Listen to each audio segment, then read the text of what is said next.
네, 성폭행에 저항하는 과정에서 상대의 혀를 깨물어 일부를 절단케 한 뒤 중상의 유죄를 선고받은 여성이 56년 만에 재심을 청구합니다. 남승환 변호사의 시사법률입니다. 남승환, 일단 뭐 어떤 사연인지부터 좀 볼까요? 네, 74살 되신 최말자 씨라고 하는 네. 분입니다. 18살이던 1964년 5월 6일경에 집 네. 근처에서 그 당시에 이제 가해자 21살이던 그 노모 씨와 네. 마주쳤습니다. 네. 친구들하고 돌아가던 길이었다고 그러는데요. 네. 노 씨가 느닷없이 최 씨를 쓰러뜨리고 입을 맞추려고 달려들었습니다. 네. 뭐 이제 성폭행을 시도하려고 했던 것이고 최 씨의 입안에 이제 자신의 혀를 네. 집어 넣었는데 최 씨는 저항하는 과정에서 이대로 숨막혀 죽을 수도 있겠다 이렇게 생각을 하고 노 씨의 혀를 깨물어서 저항했습니다. 네. 그래서 노 씨의 혀가 한 1.5cm 정도 잘린 것인데요. 네. 이 사건과 관련해서 도리어 이제 최식 네. 이분께서 처벌을 받았기 때문에 문제가 된 것입니다. 이게 정당방위가 아닌가요? 네, 뭐 당시에는 경찰이나 검찰 그리고 법원도 모두 정당방위로 판단하지 않았습니다. 네. 경찰, 검찰 조사를 받으면서 네. 뭐 나는 잘못이 없다, 이거 정당방위라고 생각한다라고 수없이 항변했습니다. 네. 검사는 오히려 혀를 절단시켜서 뭐 네. 불구로 만들었다 이러면서 이제 중상의 혐의로 이 최 네. 씨를 구속 기소했습니다. 네. 근데 법원의 경우에도 이 중상해죄를 그대로 유죄로 인정해서 네. 전국적으로는 뭐 징역 10월, 집행유예 2년을 선고받았는데요. 네. 최근에 이제 한겨레 신문하고 인터뷰하고 네. 재심을 청구하면서 그 과정에서 인터뷰한 것인데 내가 내가 피해자인데 왜 가해자로 되어 있는지 잘 모르겠고 이분은 6개월간 구속도 돼 있었거든요. 네. 집행유예가 선고됐긴 했지만 그건 최종적인 형이었고 네. 실제로는 구속돼서 재판을 받으면서 한 것이어서 네. 오히려 6개월 동안이나 구속되어 있었다라고 하면서 이제 분통을 호소했습니다. 네. 나는 무죄다 이렇게 검사에게 계속 말했는데 오히려 검사가 뭐 못된 년 가시나가 남자를 불구로 만들었다 이렇게 윽박지르고 강압적으로 조사를 했다는 게 이 최 선생님의 하소연입니다. 네. 이게 뭐 그 상대 가해자 이 사람은 뭐 어떻게 됐나요? 구속이 됐었나요? 어떻게 됐었나요?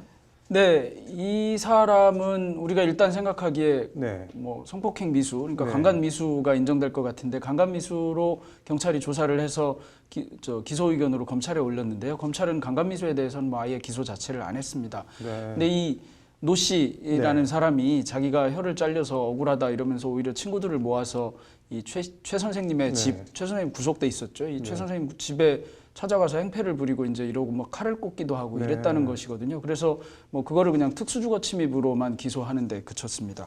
상당히 이상하긴 합니다.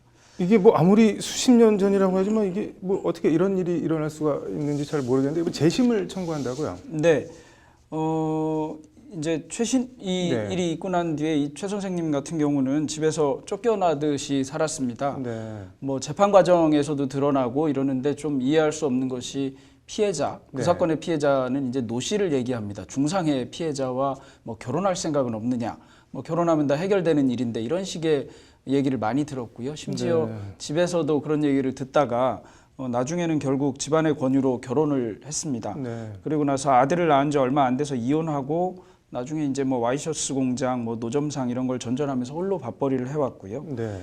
63살 정도 된 무렵에 중고등학교 과정을 밟고 이제 네. 지난해 8월에 방통대학교를 졸업했습니다. 네. 뭐 졸업 논문으로 여성의 삶과 역사에 대한 논문을 쓰면서 자신이 겪은 일을 정리했고요. 네. 그러면서 이제 이번에 한국 여성의 전화에 도움을 받아서 재심을 청구하기로 한 것입니다.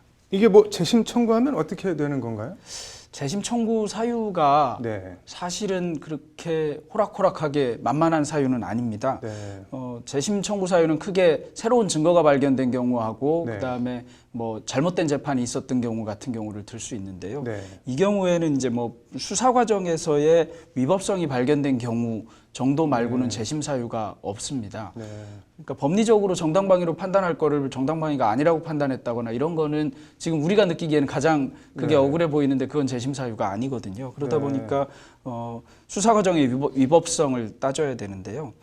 이게 이제 어떤 위법성이 있는지 이 최 선생님의 말을 들어보면 네. 뭐 불구속 상태로 있다가 검찰 수사 단계에서 갑자기 구속이 됐고 네. 그 과정에서 이제 이분 최 선생님은 영장도 못 받고 왜 구속됐는지 이유도 몰랐고 네. 그래서 충분히 설명하거나 제시도 안 해서 이게 불법이 아니냐라는 게 최 선생님의 법률지원단, 뭐 김수정 변호사를 비롯한 네. 여성 변호사들이 지원하고 계신데요. 그 법률지원단의 설명입니다. 네. 관건은 당시 수사 기록을 찾아내야 하는 것인데요. 네. 재심 사건에서 가장 어려운 게 이 수사 기록을 확보하는 것이긴 합니다. 인혁당 사건, 재심 사건 경우에는 뭐 수사 기록이 나중에 조금씩 확보되기도 하면서 가장 어려웠던 것은 이 수사 기록이 워낙 방대하고 이랬기 네. 때문에 어려웠던 것이고요. 이 사건은 너무 오래됐기 때문에 검찰 사무 검찰 네. 사무의 뭐 서류 보존하는 규칙이나 이런 거에 의하면 다 기간이 지나버렸습니다. 그래서 네. 기록이 안 남아 있을 가능성이 있는데요. 그런데 이 사안을 저희가 대학 다닐 때 네. 정당방위가 인정되지 않는 사례로 뭐 아주 대표적인 예로 공부를 했던 사례이기도 합니다. 그러다 네. 보니까 혹시 이게 의미가 있어서 기록이 남아 있을 수도 있지 않을까 하는 것이 재심을 청구한 변호인단이 좀 기대하고 있는 내용들이긴 합니다. 네. 조금 더 말씀드리면 공부할 때도 네. 잘 이해가 안 되는 판례 중에 하나였는데요. 그래서 뭐 교수님들 중에 조금 더 진보적으로 가르치는 네. 교수님들은 이거는 정당방위를 불인정한 거는 그렇다 치더라도 뭐 적어도 과잉방위로까지는 인정했어야 되는 것 아니냐라든가 이런 얘기를 많이 했습니다.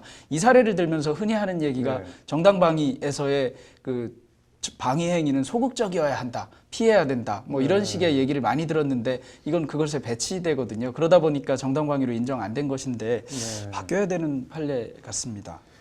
이게 재심 청구 사유가 인정이 돼서 그럼 재심이 개시되면은 뭐 쟁점이나 뭐 전망을 해보면 어떻게 될까요?